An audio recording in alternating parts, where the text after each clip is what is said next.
चिकूच्या बागेतून आता आम्ही आलेलो आहोत त्याच्या शेततळ्यावरती.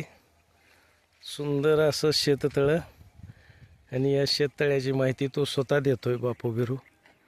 शेततळं साधारण ते 2016 साली तयार केलेलं आहे. तो टोटल 250 बाय 250 चौरस फूट.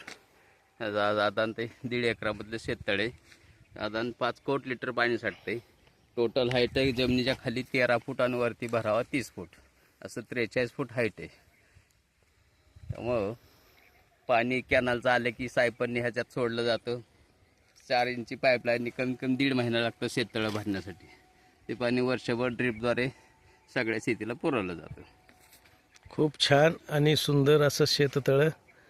बापूला मी एक प्रश्न विचारला की बाबा याच्यात काय मासे बिशे सोडलायस का, नाही मासे तर वगैरे तो नाही म्हणतोय, पण सोडायला हरकत नाही. एक मत्स्य उत्पादन पण चांगलं हे तळं बघितलं की वाटतंय होऊ शकतं.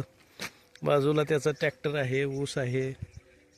आता आपण चिकूच्या बागेतून चिकू खाऊन आल्यानंतर बाजूलाच सीताफळाची पण बाग आहे. ऊस, हा ऊस आहे. त्यानंतर तिकडे डाळिंबाची बाग दिसते. हॉर्टिकल्चरनं समृद्ध असं त्याचं शेत दिसतंय.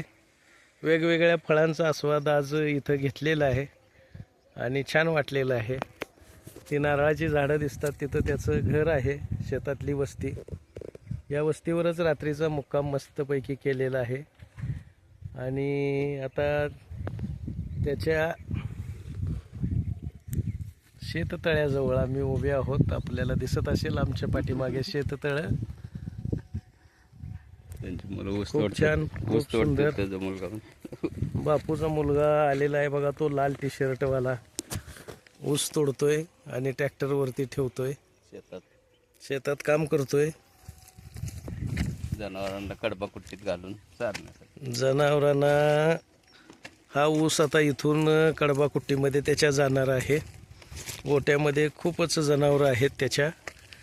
आणि ती बघून त्याला मी सांगितलं की आम्हाला खरवस फार आवडतं बाबा. खरवसचा कच्चा चिक दूध जे असेल ते आम्हाला कधी पुढं फ्युचरमध्ये देत जा. आम्ही आनंदानं त्याचा खरवस बनवून खाऊ मस्तपैकी, अशी त्याला विनंती केलेली आहे आणि ती त्यानं मान्य केलेली आहे. चिक आल्यानंतर, वड्या केल्यानंतर तुम्हालाही खायला निश्चितच आवडेल असं मला वाटतंय. खूप छान शेततळ आहे. धन्यवाद.